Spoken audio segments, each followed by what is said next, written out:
You're listening to Enjoy It While It Lasts. I'm your host, Herman Faust. Throughout my life, I've been taught a couple of different stories about the origin of Christmas. And each one I held for a time period as my belief and as the truth of why the holiday came to be. But it turns out that all the stories I were told were oversimplified and not a full answer as to why we celebrate the way we celebrate. That's why today's deep dive is the many historical influences on Christmas, paganism, Christianity, and capitalism.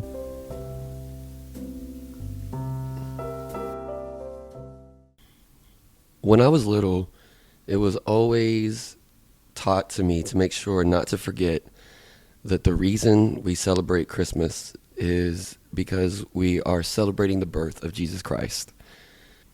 I was told that's the reason that we decorate the way we do, the reason that we give gifts, and also just the reason that it's emphasized during the season to be charitable and to love each other was all in a way to respect and celebrate the life of Jesus and his teachings.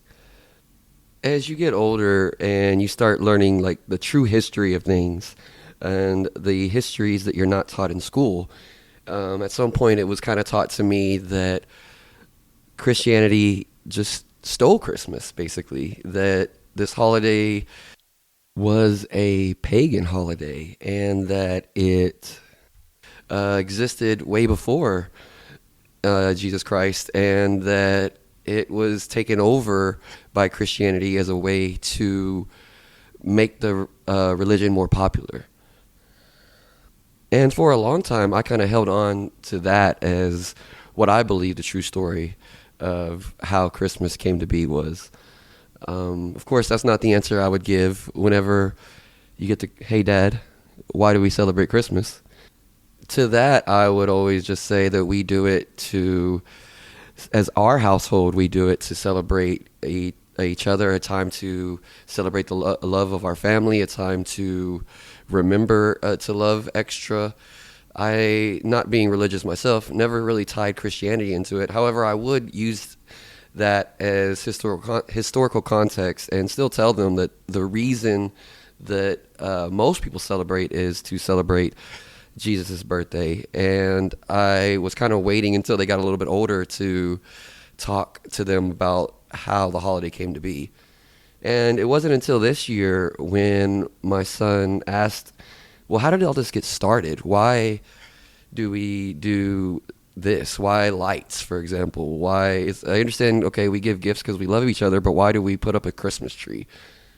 And so in wanting to give them a better answer, I realized that this is probably a good episode for me to do too, because I learned a little bit more myself about just how layered the holiday's origin is, how there isn't any single right answer to what is the origin of Christmas. There's many different answers because it all has been added on in different time periods and by different cultures. So I'm going to try to give the long answer, the full answer of where did Christmas come from? What is the true history of Christmas? I want to start by addressing the idea that Christmas was originally a pagan holiday. And I want to start by addressing the fact that paganism is not actually a religion in and of itself. Paganism is more of a catch-all term. It's used as a umbrella, basically, term to catch all the different types of faith that worshipped either the earth or worshipped nature or worshipped many gods. Any type of polytheistic religion was looked at as paganism. So we're talking about things like Wicca, Druidry, any Norse or Greco-Roman religions, that was all looked at as paganism. Basically, anything that is not Christianity, Judaism, or Islam. The oldest known holiday that took place around this time in December was Saturnalia. I'm not sure if I'm saying that right, but it was a holiday to honor Saturn, the Roman god of agriculture. And it was a celebration of abundance and also of a mythical golden age of equality. It started around 217 BCE. It was originally December 17th through the 23rd. And in this time, as I mentioned, they celebrated this golden age of equality, this mythic time in history that never really existed.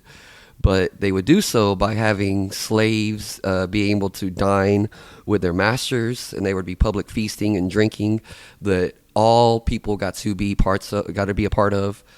This is also a holiday that started gift giving and started having a lot of relaxed social norms, such as they would allow gambling in public and for people to be wearing more color. A lot of this kind of carries over into the idea of Christmas that we have today, mainly the gift giving part and the loosening up aspect of it. They also had a thing called the King of Misrule, and this was chosen by drawing lots, or they would have a game to the winner would be declared the King of Misrule.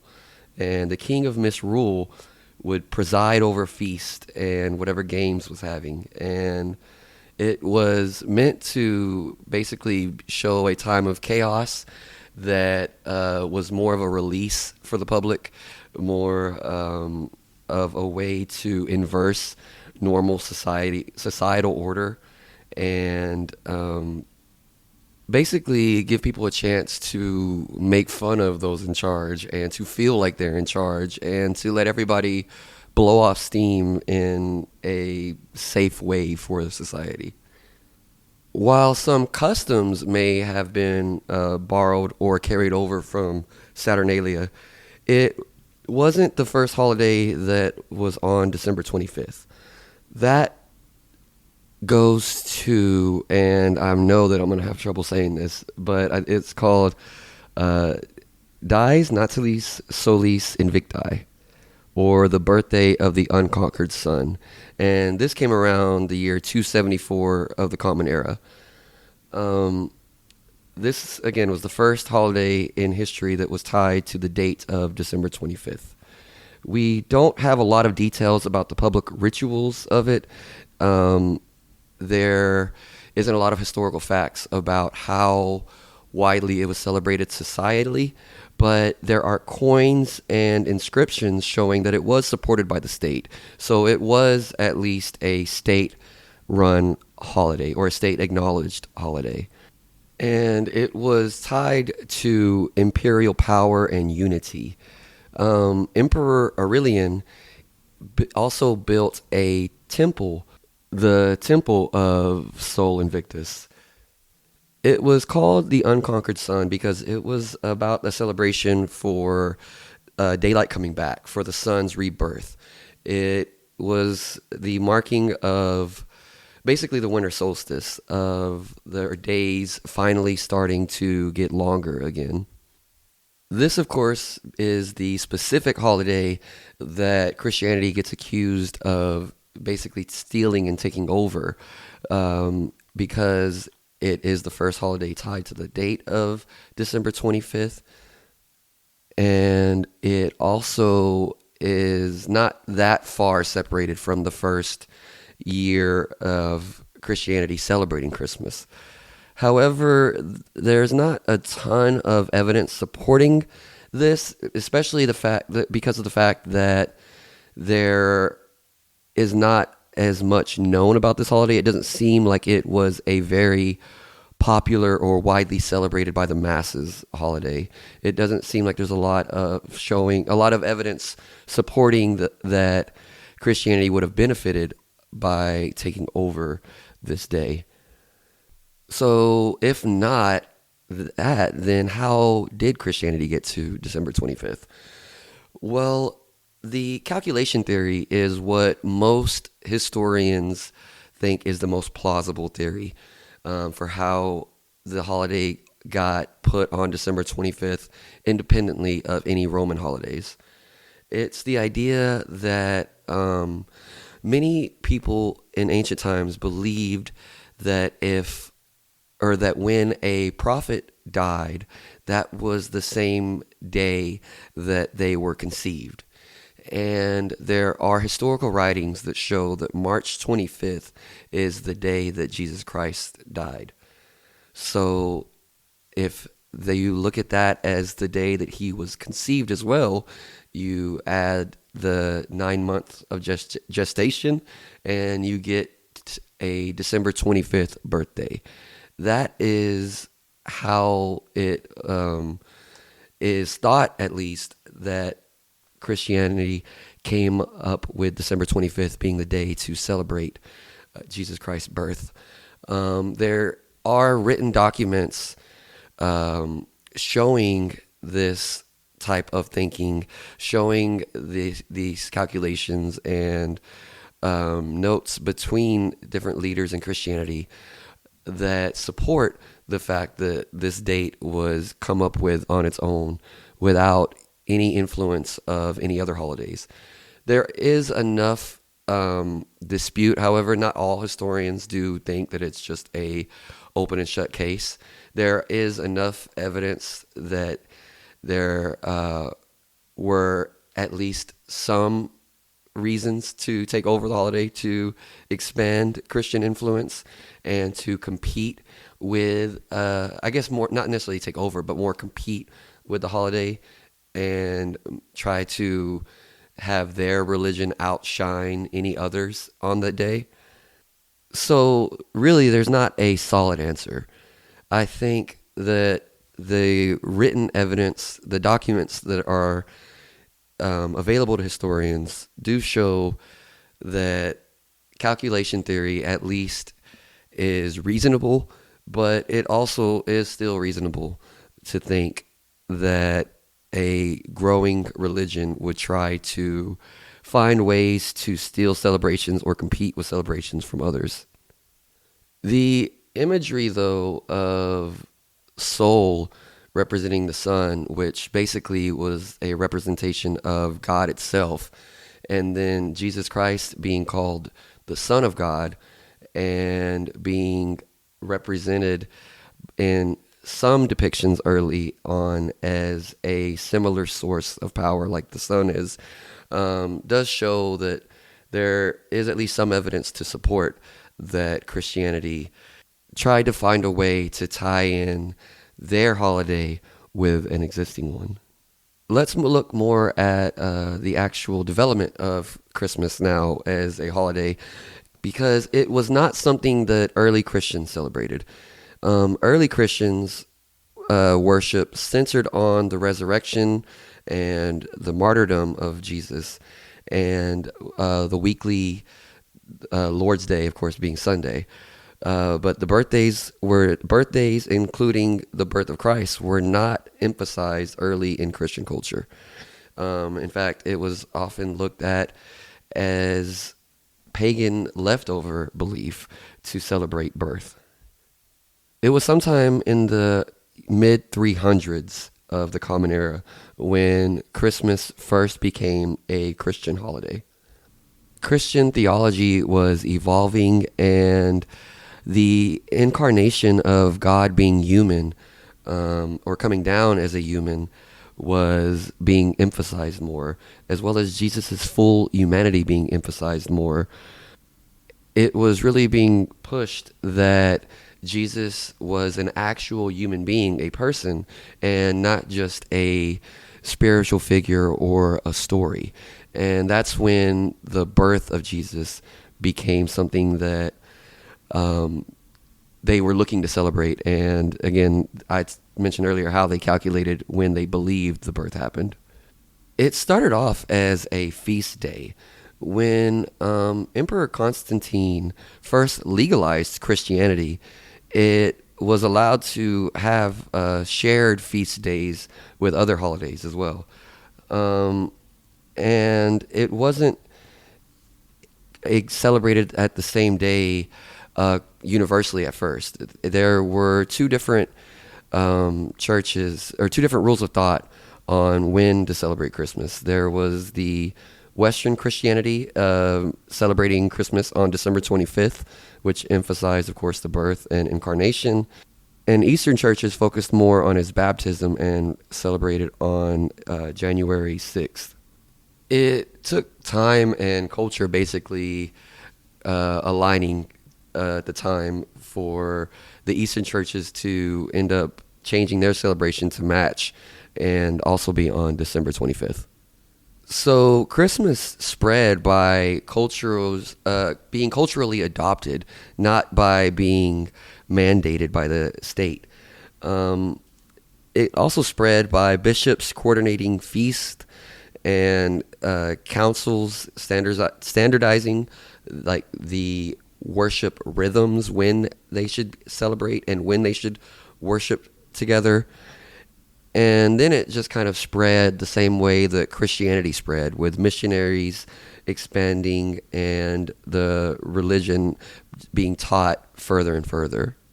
In its earliest days, though, Christmas was mainly a church service for scripture reading, singing hymns and prayers, and always focused on a feast as well. And it was a singular day, a one-day holiday. I mentioned Saturnalia earlier, and this is where the influence early on really starts to show, because people were already used to this as a society, having this time of suspension of your normal code of conduct, basically, where you were basically given permission to be more joyful, to be more festive, and celebrate abundance and feasting more. Christianity accepted these carryovers and didn't instantly try to reframe them. Let's start with gift giving. Gift giving got reframed later on to be tied to the wise men, the magi, and also tied to charity of Jesus. But at first, it was just a cultural thing that was a carryover.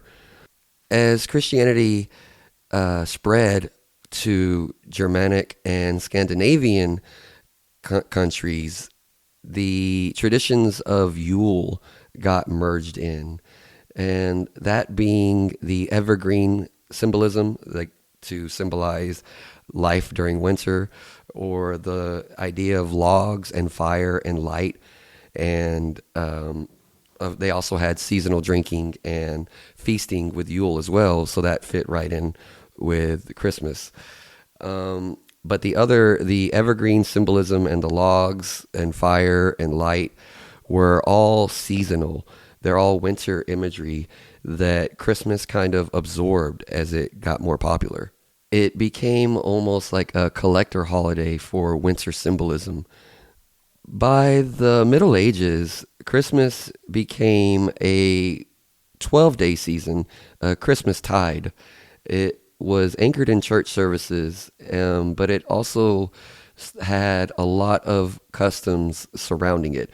This is when caroling first started becoming a thing, and charity to the poor was re-emphasized, and also plays reenacting the nativity scene also became popularized in this time.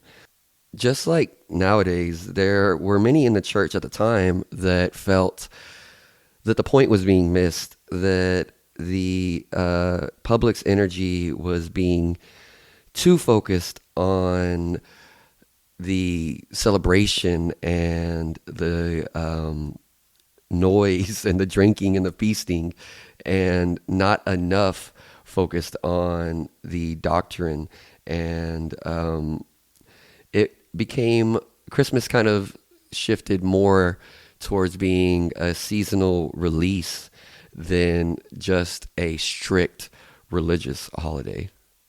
And that shift probably is the biggest shift in to getting us to where we are current day with how we celebrate Christmas, with the fact that Christianity is not the overwhelming focus of Christmas like it used to be.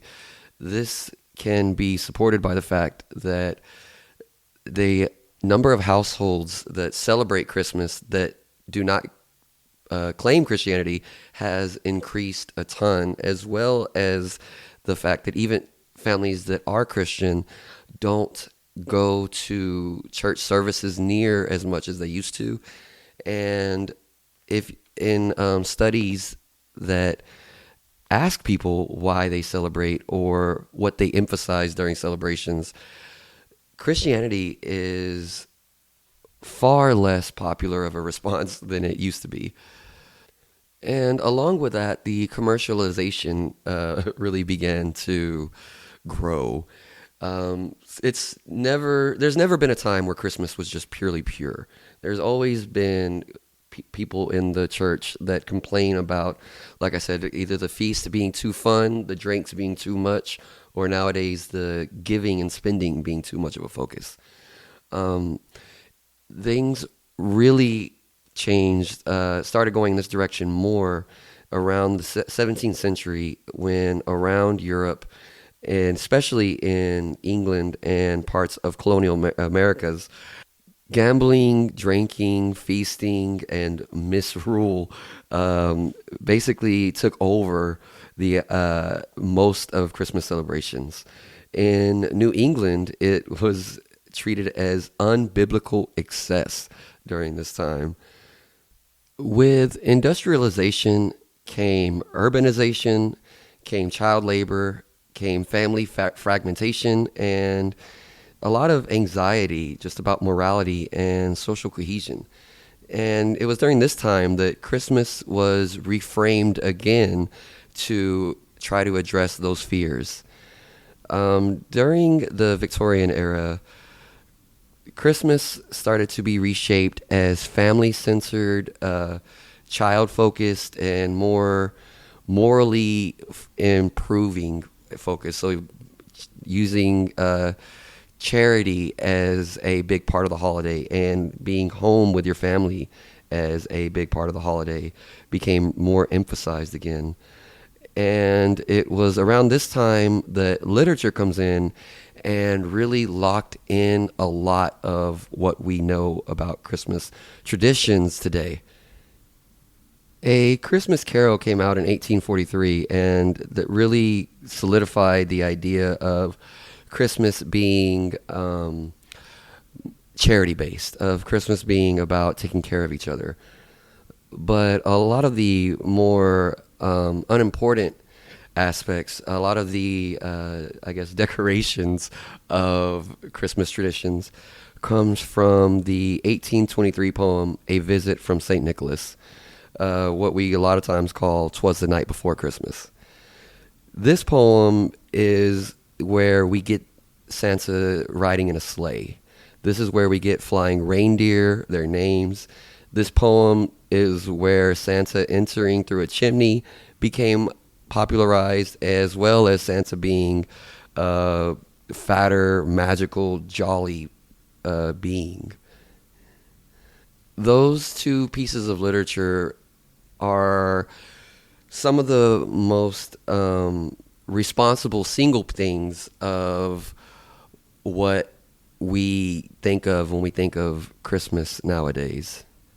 I mentioned how "'Twas the Night Before Christmas" set up the idea of Santa, but Santa was already a thing. Santa was already, it was not created there. Santa, of course, as most people know, was, the story of Santa came from first a real person, St. Nicholas, whom had his own feast in medieval Europe on December 6th, by the way. He was a saint, a bishop, I'm sorry, that later was declared a saint of charity and was known for that for his charity because he would often pay off debt of poor families and would never announce it. He would pay it off. It only became known because the people he gave money to shared the stories. There were also stories of a person throwing gold in through random windows, or that would show up and leave money for families that he knew was in need.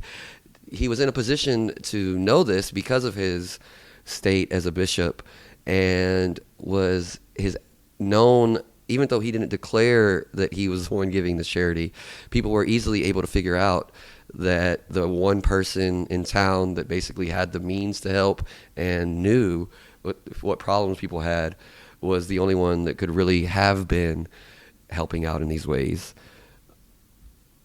In the Netherlands, the story of St. Nicholas became Sinterklaas, which later, when brought to New York, got his name changed to Santa Claus. It was also around this time that his story, the talking about him, it became less of a saintly characterization and more of a playful, more of a jolly characterization. And again, it was the a visit from St. Nicholas that really solidified the way that we look at Santa as a magical gift giving, charitable being, and one that is basically a patron saint of children and of the poor. It wasn't until later in the 19th century when elves got added into the narrative, as well as the North Pole, that was influenced by European fairy folklore as well as industrial factory and the imagery of combining the two, of how to solve the question of how does one man make all those toys. Well, obviously he has elves helping him in his magical factory. And the reason the North Pole became the known home for Santa Claus is because it belongs to no nation, was remote and unvisitable, basically mysterious and cold enough to fit all the winter imagery. I mentioned before how Yule and celebrated evergreen plants and trees, and that's also how Christmas trees got incorporated by having bringing a tree inside to, and you would light it up with candles to represent life persisting through the winter.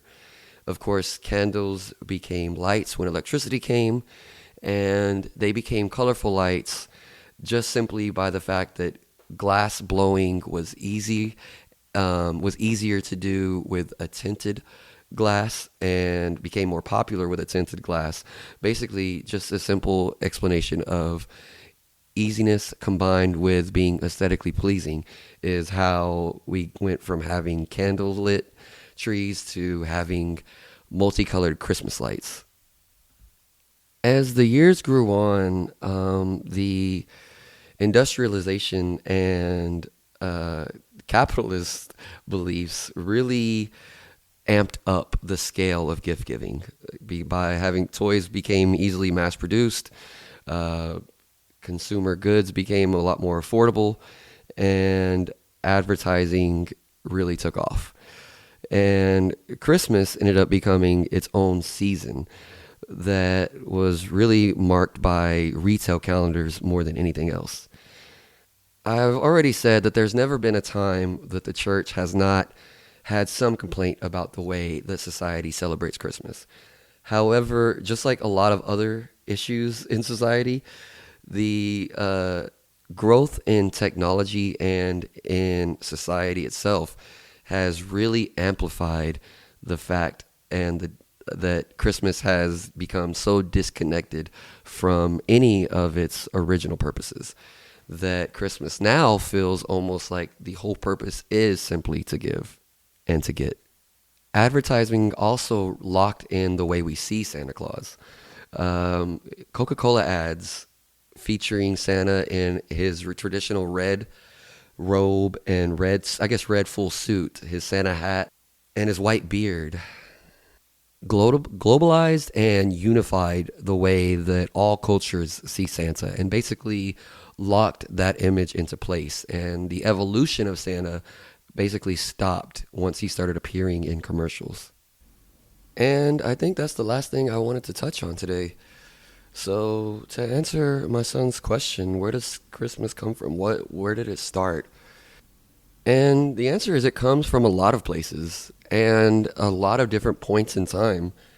It comes from Roman traditions, it comes from Germanic traditions, it comes from uh, the United States adding its own twist when it came to us. It comes from different cultures finding different needs and reasons to celebrate and evolving a holiday around those needs and around those celebrations.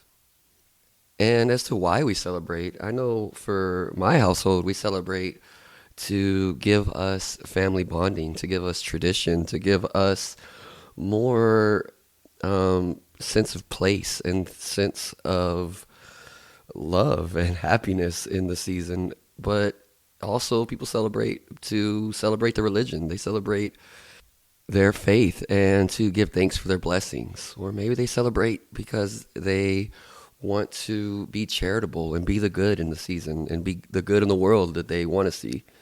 Either way, I'm about to set my son down and hit play so that he can hear the whole story and force him to listen to me. Whatever reason you celebrate, just remember that you only have one life to live, and you might as well enjoy it while it lasts.